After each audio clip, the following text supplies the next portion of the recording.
Welcome, everyone. This is the Friday edition of the NBA Triple Double Show, powered by the Predictive Playbook and presented to you by Sports Memo TV. And Ron and I have everything covered for you for the Friday slate.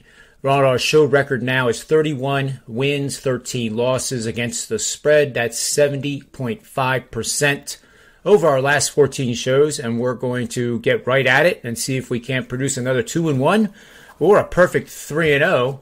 And the card that we like, I actually like this card quite a bit. And we're going to start with the San Antonio Spurs taking on the Philadelphia 76ers, who are starting to play pretty darn well. They still have some players out, like Tyrese Maxey is not playing due to the illness and COVID-19 protocols. But the Spurs are struggling to get up to 500. What do they do over the course of the season is another story, but they're currently 15-22. However, they're 21-16 against the numbers, so they're a moneymaker there. Surprisingly, the Sixers are a losing record home team. And my personal take on it, I think you would agree, Ronald, is that 7-8 record does not reflect full strength of the 76ers. And most of those games were when Embiid was out and a bunch of other guys were out. They played several games without Tobias Harris and Embiid in the lineup. So I think that's a little misleading.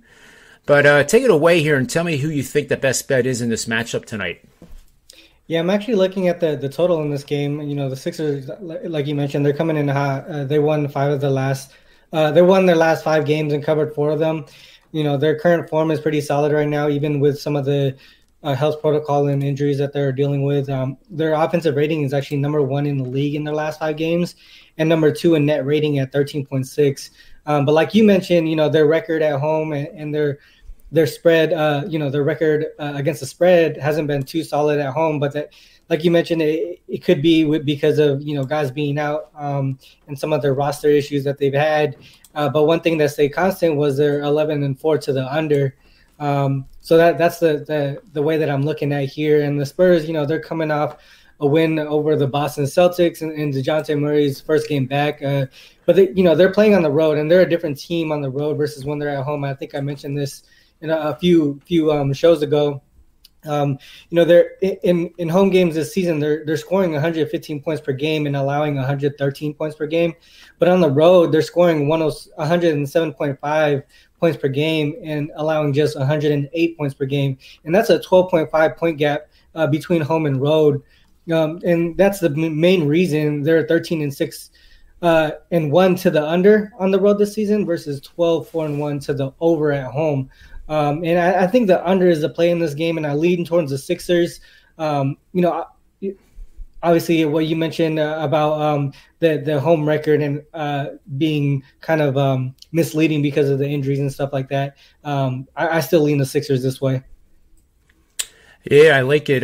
One question for you, Ron. With the pace of play, San Antonio is one of the fastest pace of play teams in the NBA. I believe they're third.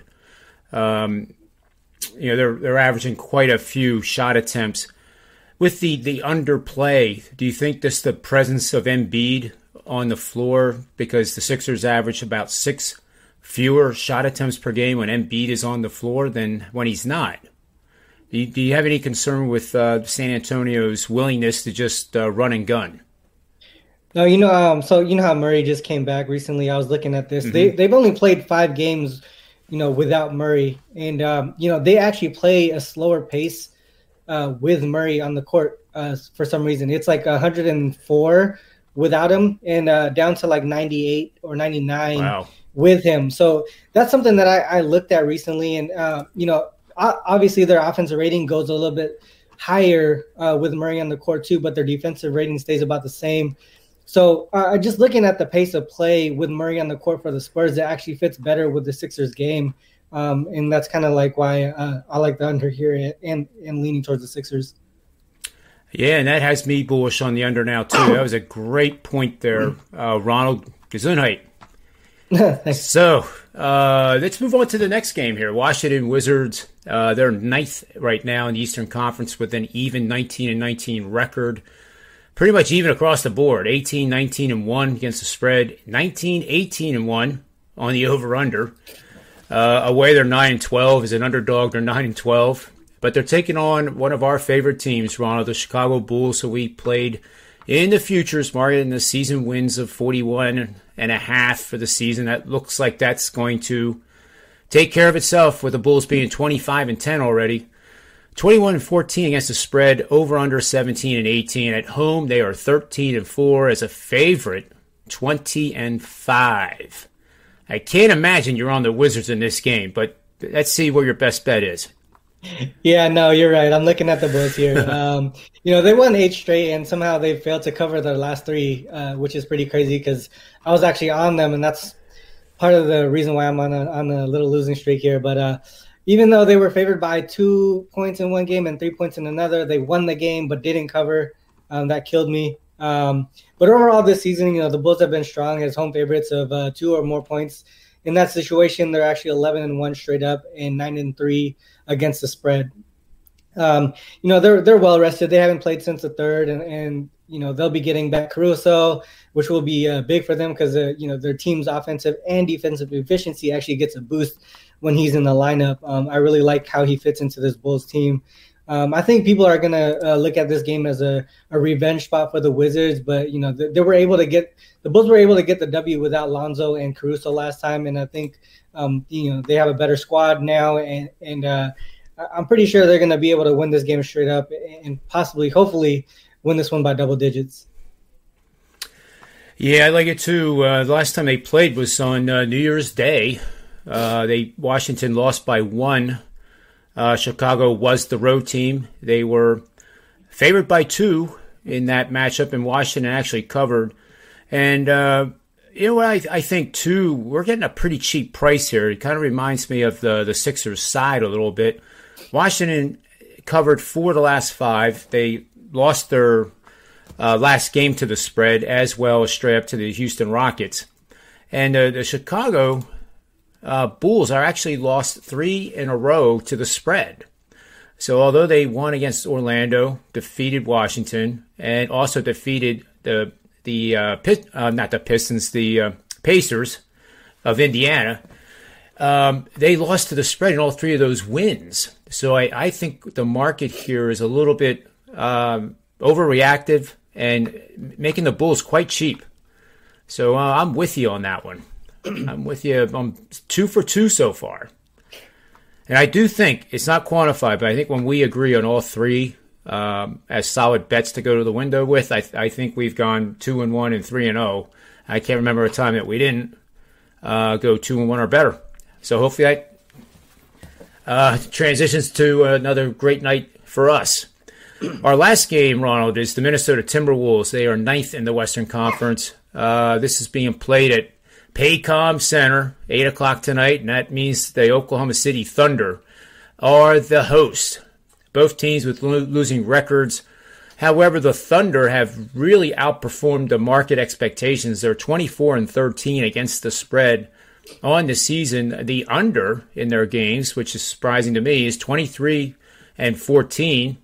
As an underdog, they're 12-23. They are currently at 5.5 or 6-point home dog to Minnesota, who's 7-10 away. So it just seems like it's too many points. But what do you think, Ronald? Yeah, I agree. I'm on the Thunder here. The Thunder, they're 12-5 against the spread as home dogs this season, and they've covered their last 6 as home dogs, and actually won 4 of those outright. So these 2 teams, they played each other a couple of days ago. The Wolves won the game at home, but the Thunder did cover. I think this is a solid spot for the Thunder to cover again and possibly win this one outright. I believe they get Lou Dort back, and they'll be that's going to be huge for them because he's their second leading scorer on the season. And the Wolves, they just played 3 tough road games, then they played 1 at home, which was Wednesday against the Thunder, and then now they start a long 4-game road trip here. I think they, knowing they just beat these guys pretty easily a couple of days ago, I can see the Wolves kind of holding back a little bit and doing just enough to try and win the game to preserve some energy for this road trip. But I think the Thunder can take advantage of that and cover the spread and possibly win this one outright in a quick revenge spot. Yeah, I like it too. Supporting Oklahoma City, they're 22-7-1 when facing teams like Minnesota that attempt 39 or more 3-point shots per game on the season. And that spans the last 3 seasons.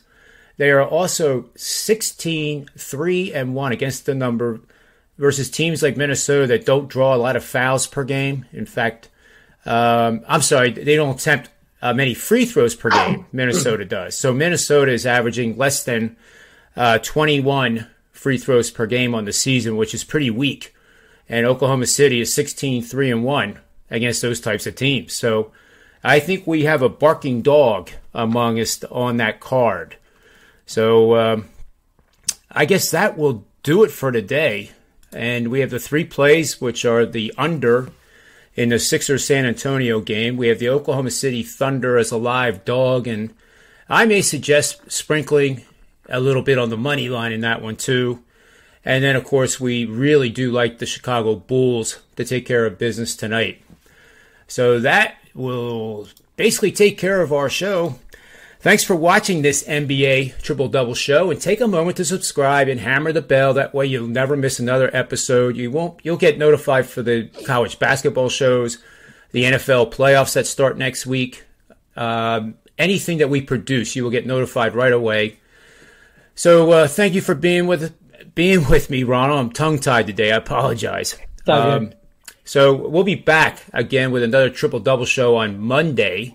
So until then, always remember, bet with your head and not over it, and may all the wins be yours.